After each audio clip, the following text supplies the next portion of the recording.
Millones en México.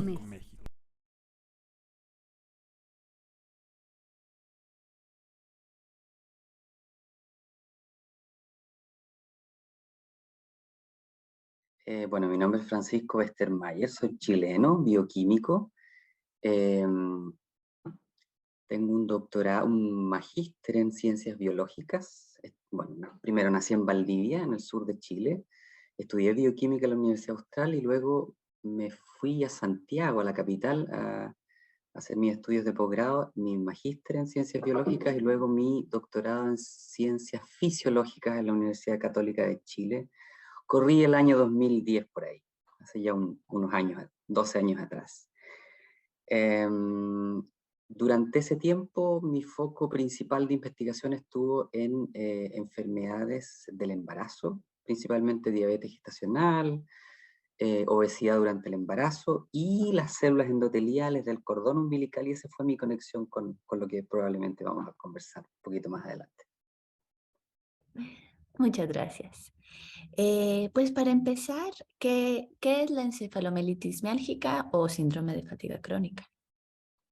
Bueno, en general la definición más clásica de la fatiga o de la fatiga crónica, como comúnmente la conocemos, bueno, es un término que a veces quizás no es muy bien utilizado, es una enfermedad crónica multisistémica en la cual alrededor de 3 de cada 4 pacientes reportan una infección previa. Eso es como la definición general. Hay ciertos criterios en los cuales están básicamente 3 en los que los pacientes cursan por más allá de 6 meses con un cuadro de fatiga, pero que es una fatiga, digamos, un cansancio extremo, una fatiga persistente. Problemas para dormir y una característica que es bastante clave, digamos, es que no tienen o tienen mucha dificultad para hacer ejercicio, es decir, después de ejercicio incluso,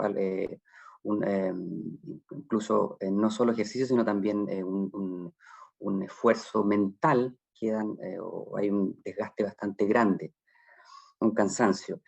A eso se puede sumar también intolerancia ortostática, es decir, que algunos de ellos tampoco pueden mantener una posición erguida, es decir, tienen que mantener básicamente una posición acostado, mantenerse en esa posición. Y sí, esos son más o menos las características generales, digamos, como podríamos definir hoy día un paciente con síndrome de fatiga crónica. Y ya nos dijiste un poquito de lo que hacías antes y ahora sí, ¿cómo llegaste a estudiar específicamente el síndrome de fatiga crónica, encefalomelitis miálgica?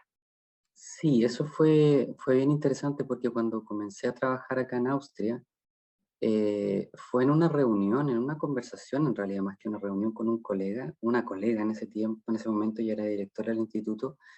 Ella conversando me planteó la posibilidad de desarrollar una línea de investigación en esta área, y la verdad que mi respuesta inmediata fue: no sé nada al respecto, porque la verdad desconocía del síndrome en ese momento. Estamos hablando del año 2018, 2017, 2018, y comencé a estudiar, y ahí me llamó muchísimo la atención de que al menos acá en Austria no había nada al respecto. Por lo menos en esos años no había ningún grupo de investigación trabajando en el área, lo que por una parte era negativo, pero por otra parte era positivo porque había una digamos, había una área grande para oportunidad, digamos, para desarrollar una línea de investigación. Sumado a eso busqué información si estos pacientes, como cursaban o cursan en general con problemas o tienen dificultades para hacer ejercicio, y este cansancio extremo, dije, bueno, que quizá el sistema cardiovascular está asociado. Y como mi trabajo previo fue en básicamente corazón, vasos sanguíneos, también me llamó mucho la atención que en aquel momento había muy poca información de alteraciones a nivel vascular en estos pacientes. Entonces esa fue una mezcla más o menos entre cómo se originó esta idea y cómo fui trabajando un poco en ese foco en vasculatura y en disfunción endotelial. Gracias. Y a falta de biomarcador específico para este grupo de pacientes, ¿qué criterios de diagnóstico se utilizan en la investigación ¿Y cómo se diferencian de los criterios clínicos? Sí, lamentablemente en ese punto, María, no hay marcadores hoy día estándar, tanto en la clínica como en investigación. La única forma que hoy día existe, bueno, se está trabajando en eso, de diagnosticar a los pacientes son básicamente utilizando los criterios que mencioné hace unos minutos atrás. En la clínica yo creo, o sea, lamentablemente todavía no hay criterios que uno pudiera utilizar en el laboratorio para definir o estratificar un paciente. De hecho, eso es el gran objetivo de todos los grupos que estamos trabajando en el área. Por ejemplo, porque desafortunadamente, y eso es un gran problema, y eso no lo escuchan muchos de los pacientes, muchos de sus exámenes clásicos, digamos de rutina, los valores que ellos, digamos, se obtienen son normales, aun cuando, por supuesto, su condición no dista mucho de los valores que puedan entregar test clásicos de laboratorio. En eso se está trabajando hoy día. Lamentablemente no hay digamos, un test único. Y de hecho, lo más probable es que sea la sumatoria de varios test los que podrían dar eventualmente en un futuro, y en eso soy bastante optimista, un diagnóstico, una estratificación de pacientes, porque de hecho este síndrome como tal es bastante heterogéneo, entonces probablemente hay varios subgrupos de pacientes y agrega una dificultad extra, digamos, al diagnóstico.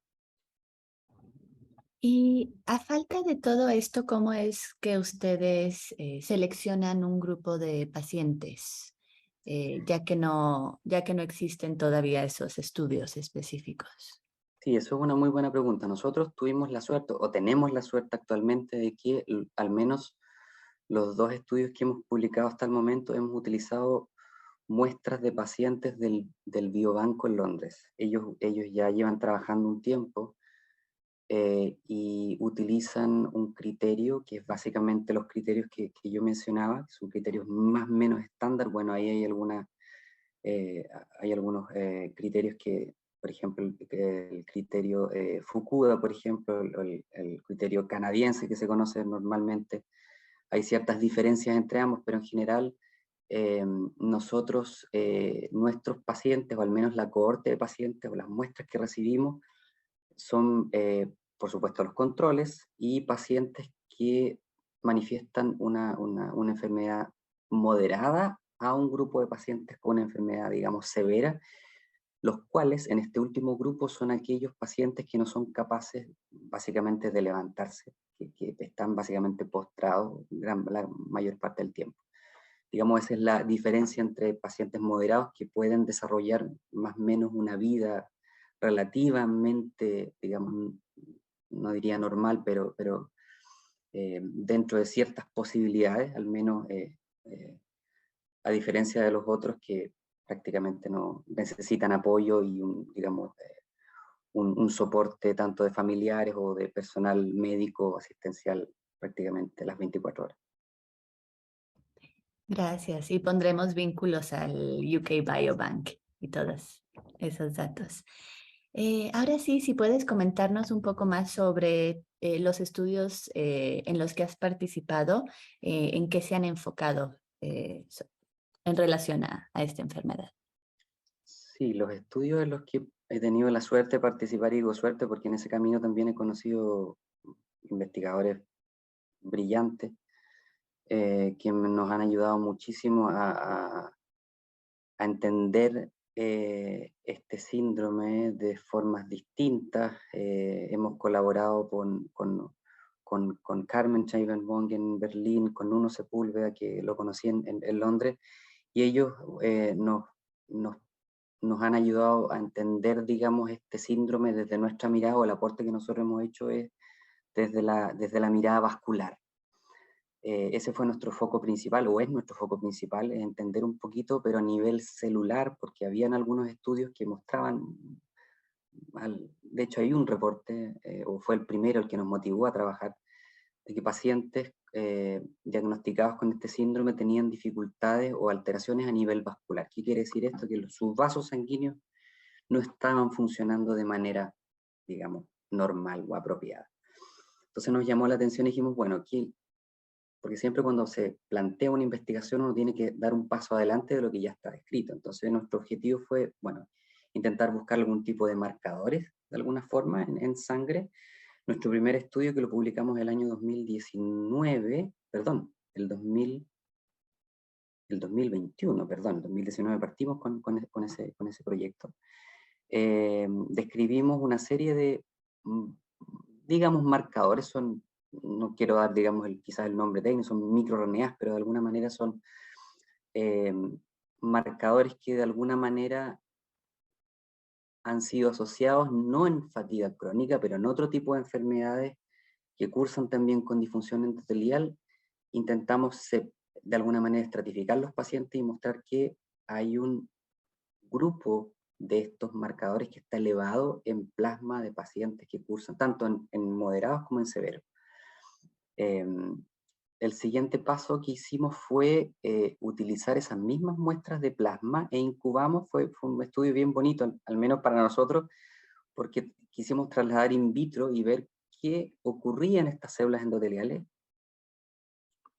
Digamos, utilizamos células endoteliales, las incubamos en el laboratorio, las expusimos a plasma de pacientes y después observamos en el fondo si estas células endoteliales eran capaces de responder apropiadamente a ciertos estímulos que en condiciones normales son capaces de funcionar, digamos, normalmente, por ejemplo, insulina, ciertas hormonas, y observamos que cuando estas células están en presencia de plasma de pacientes diagnosticados con síndrome de fatiga crónica, su respuesta frente a estos estímulos es menor. Entonces, lo interesante de estos trabajos es que de alguna manera tratan de dar una mirada más celular, es decir, no solo a través de ensayos clásicos que uno puede obtener en la clínica, digamos, de ver una reducción en la función vascular o cardiovascular, sino ahora un poquito más allá, digamos, a la célula, y ver que aparentemente estas células que están en contacto con el plasma, algo hay en el plasma que todavía no sabemos específicamente qué es, tenemos alguna sospecha, estaría alterando la función endotelial, digamos, y generando que en el fondo estos vasos sanguíneos no sean capaces de dilatarse de forma apropiada. Y por ende, si tenemos un vaso sanguíneo que está, digamos, no se está dilatando de forma apropiada, la irrigación sanguínea a ciertos tejidos no es la óptima y por ende se pueden generar una serie de alteraciones. Eso es más o menos a grandes rasgos lo que hemos hecho hasta ahora. Gracias por la descripción. ¿Y cuáles son los siguientes pasos para ti en la investigación relacionado a estos estudios o te interesa algún área distinta? ¿Qué es lo que sigue para ti, crees? Los siguientes pasos, María, están súper asociados a la función vascular, es lo que nos interesa, porque si bien es cierto, estuvimos enfocados en, digamos, en la función vascular y en las proteínas, por así decirlo, que cumplen un rol conocido, más relevante en la función vascular, hay una serie de mecanismos que están también asociados y que no se han descrito en este síndrome. Entonces, la idea es dar un paso adelante, investigar otra serie de proteínas o moléculas que también eventualmente podrían estar afectadas. De hecho, eso es lo que estamos haciendo ahora. Si te puedo contar un poquito más en detalle, una digamos, de las estrellas o protagonistas principales de la función vascular es un gas que se llama óxido nítrico. Para producir ese gas, las células endoteliales requieren de un aminoácido que se llama L-arginina.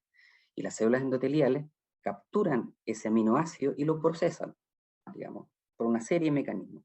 Hoy día en el laboratorio establecimos un método, de hecho es lo que vamos a hacer ahora en esta parte final del año, vamos a determinar simultáneamente alrededor de 7 metabolitos que son producidos en este proceso de generación del óxido nítrico. Es decir, queremos ver si en realidad la producción de óxido nítrico y esta serie de metabolitos asociados a la generación o a la metabolización de este aminoácido, que es súper importante en la función vascular, estarían alterados. Eso es por una parte, digamos, en sangre, con una serie de metodologías que ya establecimos en el laboratorio. Otra parte que también nos interesa muchísimo, que no está directamente relacionada, pero sí está conectada de alguna manera, es a nivel hormonal. También estamos desarrollando una línea, de hecho es un trabajo un paper que ya está a punto de ser enviado, donde investigamos, porque una cosa que se me olvidó mencionar al principio es que desafortunadamente para ustedes la relación mujeres-hombres es mucho mayor, o sea, es de alrededor de 3:1, pensando digamos, en la literatura en general. Entonces, nos preguntamos si también hay un componente hormonal y investigamos los niveles de alrededor de 9 hormonas esteroidales en pacientes, tanto mujeres como hombres, en muestras también que provenían del biobanco en Inglaterra. Entonces, estamos ahí, metabolismo y función vascular. Yo diría que esas son las dos grandes áreas en las que estamos trabajando hoy día. Y sumado, que es la última parte que se me estaba quedando en el tintero, y sumado a información clínica de los pacientes, porque eso es súper importante, correlacionar nuestros resultados con información previa. Estos pacientes tuvieron una infección viral, por ejemplo, estamos interesados también en correlacionar alrededor de 7 virus distintos. Hay información de estos pacientes en el biobanco, entonces queremos ver si hay algunos virus que potencialmente podrían tener una asociación mayor con alteraciones vasculares, por ejemplo, que estamos perdiendo información interesante previa de estos pacientes, entonces ahí estamos intentando conectar varias cosas y para eso necesitamos bioestadística, necesitamos estadística, digamos, correlacionando distintos patrones, entonces no es la clásica estadística, digamos, comparada con B, sino que es una serie de elementos ahí que tenemos que considerar y por eso los grupos multidisciplinarios son súper importantes también, así que probablemente vamos a hablar un poquito de eso más adelante. Sí, pues justo has mencionado el Biobank y algunos otros investigadores específicos y queríamos preguntarte cuál es el rol de la colaboración internacional en el estudio de esta enfermedad. Yo creo que mi respuesta ahí es una palabra fundamental. O sea, yo te diría desde mi visión, desde que partí, y lo he conversado muchas veces con los colaboradores que tengo la suerte, o tenemos la suerte de tener hasta ahora, ellos han ayudado a que la calidad de los trabajos que hemos publicado, tanto desde acá, desde Graz, desde Austria, como los trabajos que hemos tenido la oportunidad de participar como coautores, la calidad es mucho mejor. Al momento de escribir un artículo, cada uno tiene una visión, un background diferente, el aporte que podemos hacer con una mirada distinta. Y otra cosa, no solo colaborar con personas que tengan un background distinto y diferente en diferentes áreas, sino también que están abiertos también a escuchar, que están abiertos a quizás discutir o agregar alguna parte de la discusión del paper, que abrir nuevas líneas de investigación. Eso creo que es súper importante, tener una disposición también a discutir los resultados desde distintas perspectivas. Yo creo que eso es súper importante. Para nosotros ha sido fundamental, sin duda, es clave. No hubiésemos publicado los trabajos que hemos publicado hasta ahora sin colaboración. Creo que ha sido fundamental. ¿Y qué líneas de investigación de otras personas en el campo te parecen especialmente interesantes o prometedoras? Sí, sí, interesante esa pregunta, María. Eh, hay, yo diría digamos, dejar de lado grupos, pero se me vienen ahora a la cabeza, bueno, Carmen Chaibenbong, que está, bueno, ella trabaja ya hace bastante tiempo, pionera en el área en esta área de investigación acá en Europa. De hecho, acaba de publicar un paper muy interesante en Nature Communication la semana pasada, o sea, 2 semanas atrás. Digamos, aparte de ella como una investigadora clásica y pionera en Europa, hay un investigador en Israel que fue hace un par de años financiado por SolveMI. Él trabaja en el Instituto Weizmann, si recuerdo bien, y publicó un paper, creo que la semana pasada, muy interesante en Science Advances, donde utiliza inteligencia artificial, varios modelos computacionales. Sus papers son muy interesantes. Él está haciendo algo súper distinto a lo clásico que, digamos, digamos, a los papers clásicos que hemos visto hasta ahora. Creo que le está dando una mirada con con mucho énfasis a digamos, a utilización de inteligencia artificial. Digamos, su grupo está enfocado en eso. Entonces, de hecho, me llamó la atención que uno de los autores del trabajo también es de acá de Graz, entonces probablemente ahí lo contacte quizás en un par de semanas más. Un paper muy bonito. Aparte de él, me llaman mucho la atención los trabajos de un grupo noruego, Fluge. Creo que por ahí tengo algunos para, digamos, dar las referencias más precisas. Fluge, Tronstad, y perdón si no estoy pronunciándolo bien, Mella, ellos trabajan en la Universidad de Bergen en Noruega, tienen unos papers muy bonitos en metabolismo, muy interesantes, publicados en muy buenas revistas también. Y finalmente, yo creo que ahí destacar muchísimo, porque ella ha hecho un aporte pero maravilloso en los últimos años, sobre todo en la pandemia, que es la profesora Akiko Iwasaki en la Universidad de Yale. Ella, de hecho, publicó hace muy poquitas semanas o meses una revisión preciosa que se llama, digamos, síndrome post-infección aguda no clara, no, eh, eh, no que no tiene una explicación clara, justamente siendo el primer autor un paciente, Jan Schoukta, no sé si estoy pronunciando bien su apellido, pero él es un paciente, él es químico, y lideró este review precioso en Nature Medicine, justamente también destacando la importancia de la inclusión de pacientes en el desarrollo digamos, de la investigación en fatiga crónica, justamente. Pues Yo diría que justo, esos cuatro grupos son bastante, me llaman mucho la atención. Sigo sus trabajos como cuando se publica un disco nuevo de algún artista o alguna banda de rock, uno está ahí atento si sale algún nuevo single de ellos. Sí, sí, me gustan sus papers, la mirada al menos que le dan a sus trabajos. pues eso justo nos conecta a la siguiente pregunta, que es ¿cuál es el rol de los pacientes en la investigación actual? Eh, Fundamental también. Repito la misma palabra de las colaboraciones. Yo creo que a mí particularmente me cambió la forma de ver la ciencia, porque antes, bueno, brevemente, trabajaba con datos de pacientes, eh, recibíamos las placentas, por ejemplo, diabetes gestacional, obesidad materna, trabajamos con esos datos clínicos, pero hoy día tenemos mucho más contacto con pacientes, conversamos con ellos, ellos no, muchas veces, por ejemplo, muchos protocolos clínicos, yo no soy médico, pero trabajamos en equipos multidisciplinarios, los protocolos que nosotros enviamos a los comités de bioética, muchos de ellos, o al menos desde un tiempo a esta parte, primero pasan por ellos.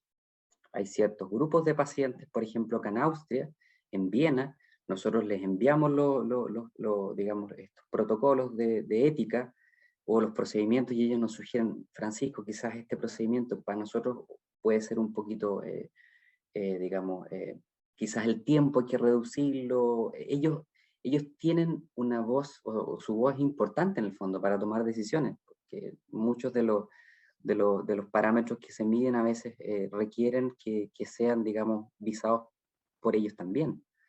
Entonces es un rol súper importante. Y lo otro, lo que es súper interesante es que, por ejemplo, a través de Twitter, uno ve muchísimos pacientes que están súper informados. Ellos leen mucha investigación, los papers que están saliendo, y es súper interesante cómo ellos comparten muchas veces, yo muchas veces me informo de nuevos trabajos a través de cuentas de Twitter que son tremendamente útiles. O sea, ellos cumplen un rol de diseminación súper importante, un rol también en el diseño, por ejemplo, de protocolos experimentales o de protocolos clínicos, súper relevante, súper relevante.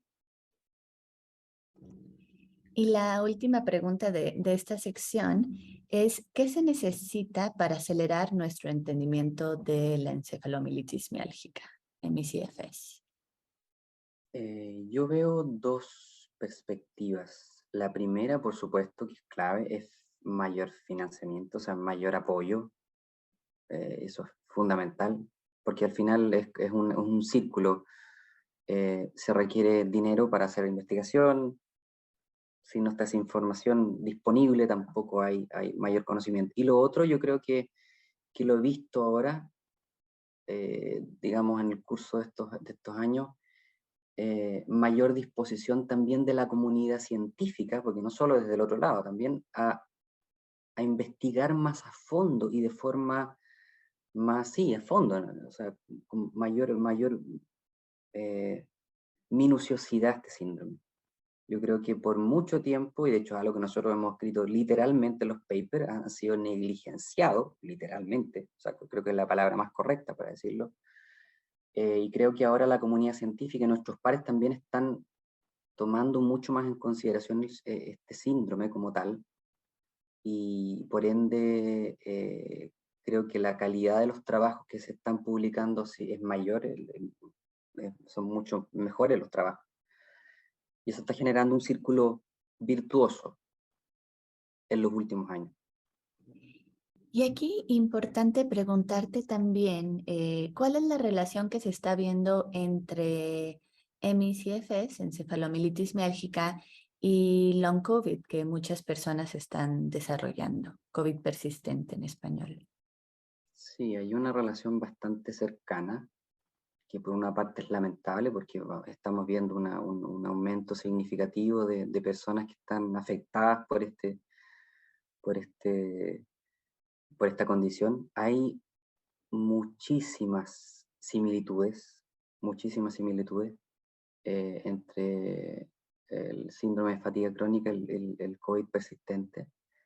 Pero aquí también hay una moneda de doble cara, como todo, porque por una parte es lamentable, digamos, vamos a ver una nueva pandemia, o de hecho ya estamos enfrentando una nueva pandemia, digamos, el número de personas que está sufriendo las consecuencias del COVID persistente, pero por otra parte, desde la visión, digamos, que puedo dar también desde la investigación, creo que esto va a ayudar sin duda a acelerar potenciales tratamientos, potenciales diagnósticos, es decir, creo que esto va a ir también de la mano con una mayor, o de hecho ya lo estamos viendo, hay mayor información, la cantidad de evidencia, la calidad de la evidencia, que eso es súper importante, no solo cantidad, sino también calidad de los trabajos, está ayudando, yo creo que hay una simbiosis súper interesante entre la investigación de fatiga crónica y la investigación en COVID persistente, en la cual ambas áreas, que hay muchísimas similitudes, se van a beneficiar sin duda, y de hecho ya lo estamos viendo. O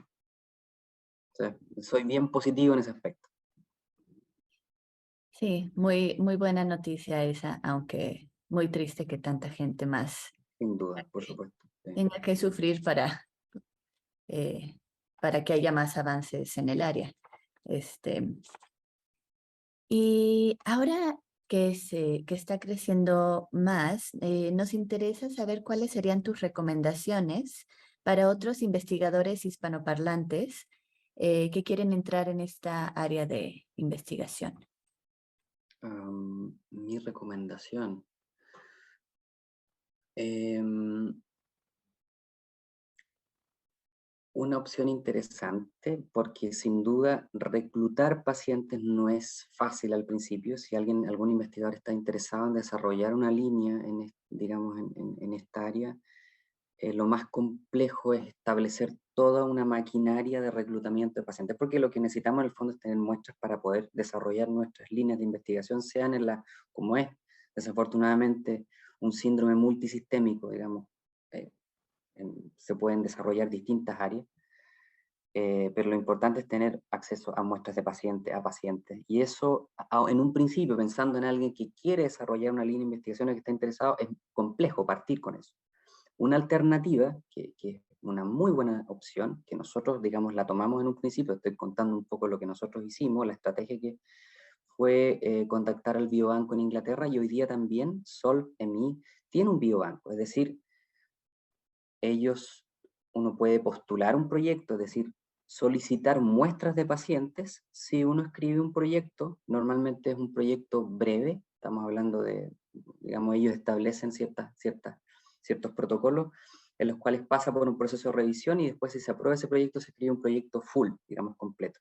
Eso podría ser una alternativa para alguien que está pensando, bueno, ¿por qué no trasladar el background que tengo? Si hay una pregunta interesante en síndrome de fatiga crónica. Por ejemplo, establecer contacto con estas fuentes de, digamos, biobancos, tanto en Inglaterra como en Estados Unidos. Esa es una opción, la primera. Y lo segundo, yo creo que a través de pacientes, asociaciones de pacientes, yo creo que eso es fundamental. Digamos, si hay un trabajo que se quiere hacer de forma local, creo que un primer camino, lo que nosotros hicimos también, y que nos ayudó muchísimo, y nos sigue ayudando mucho ahora, digamos, en ambas direcciones, es establecer contacto con asociaciones de pacientes. Eso es súper importante. O sea, yo creo que ambos da. De hecho, nosotros tuvimos el apoyo por carta. La Asociación de Pacientes en Viena nos apoyó los dos envíos de proyectos que hicimos, tanto a Solve.me como al EMI Research UK hace un par de años atrás, y fue fundamental en el fondo para que nuestros dos primeros proyectos sean financiados. En el fondo tenemos una idea, pero también hay un trasfondo que es también directamente asociado con los pacientes. Entonces, creo que por ahí un poco las alternativas que yo veo en esa línea. Gracias. ¿Y qué recomendarías a las personas que quieren mantenerse al tanto de la investigación actual de estas enfermedades? Quizás es un poquito sesgada mi respuesta, María, pero yo estoy súper contento con el resultado o sea, con la utilización de Twitter. Ayer es la única red social que tengo, y la verdad que me gusta mucho porque al menos en ciencia es maravilloso recibir información, no solo, digamos, de científicos, de pacientes, de asociaciones. El intercambio de información es muy rápido, efectivo, a través de Twitter. Es al menos lo que yo conozco y que me funciona súper bien, y lo utilizo en paralelo incluso con los buscadores clásicos que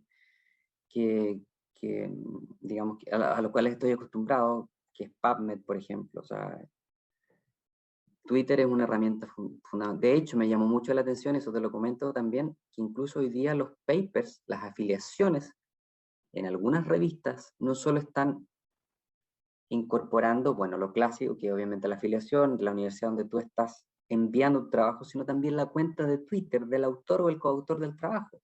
Es decir, de alguna manera estamos viendo que la relevancia de esta red social en ciencia está teniendo un rol importante en el fondo en esta diseminación de información científica de manera más rápida. También el uso de preprints, por ejemplo, de trabajos que se envían, que no pasan directamente a través de un proceso de revisión por pares y que son diseminados a la comunidad, digamos, la información está disponible mucho más rápido, sobre todo en situaciones como esta en la que está constantemente cambiando. Bueno, ahora se estabilizó un poco, digamos, comparado con los 2 años anteriores, la pandemia, pero es importante mantener una comunicación fluida, y Twitter sin duda que es una herramienta clave. ¿Y cómo sabes a quiénes seguir en Twitter? ¿Organizaciones, investigadores independientes, asociaciones de pacientes? ¿Quiénes están en tu ecosistema de Twitter? Buena pregunta y bonita forma de decirlo, en mi ecosistema. Eh, Sigo principalmente investigadores que ahí no selecciono en realidad por las áreas que me gustan. En el fondo trato de tener un rango lo más amplio posible. O sea, los que mencioné en un principio, estas digamos, 4 investigadores o grupos al menos, trato de tener una vista lo más amplia posible de lo que está pasando. Y en eso incluyo investigadores, incluyo pacientes, incluyo fuentes de financiamiento, que eso también es importante para conocer, por ejemplo, fuentes de financiamiento que estén abiertas, o llamados a investigación, o proyectos que estén disponibles a ser financiados, fundaciones. Sí, diría que más o menos ese es el grupo. Y no, digamos, no me limito en número, digamos. Gracias. Y pues para finalizar, ¿Qué ves en el horizonte en cuanto a la investigación y tratamientos para personas con eh, encefalomielitis miálgica, síndrome de fatiga crónica y COVID persistente? Como mencioné hace unos minutos, María, veo la situación con optimismo. La verdad, soy bien positivo, quiero ser bien honesto y bien responsable también con lo que estoy diciendo. Soy bien optimista porque creo que a pesar de lo lamentable, digamos, de las consecuencias de la pandemia, como ya lo discutimos, lo conversamos hace unos minutos atrás, creo que hoy día tanto la conciencia, hay muchos más investigadores, hay más, una, un mayor número de investigadores trabajando, está en diferentes áreas, digamos, eh, personas que trabajan en neurociencia, en cardiovascular, en función muscular. Es decir, hay una serie de áreas y de investigadores que también están trabajando, intentando trabajar, y sin duda yo creo que la posibilidad, al menos la probabilidad de que existan mejores criterios diagnósticos y potenciales tratamientos va a aumentar en los próximos años. Eso es un hecho. Yo creo que lo veo con bastante optimismo, la verdad. Pues muchísimas gracias por el optimismo y por tu tiempo y compartir tus conocimientos. Estaremos Muchas, al tanto de tu investigación. de los- muchísimas gracias por la oportunidad de poder conversar un poquito de lo que estamos haciendo. Gracias por la bonita labor también que están haciendo ustedes, tú particularmente, María. Te lo agradezco mucho porque es súper importante también digamos, el rol que tú y que ustedes cumplen también y poder diseminar un poquito y conversar también para nuestros eh, hispanohablantes, nuestra comunidad hispanohablante. Eso también es muy importante, tiene un valor también para mí igual significativo. Muchas gracias por la invitación.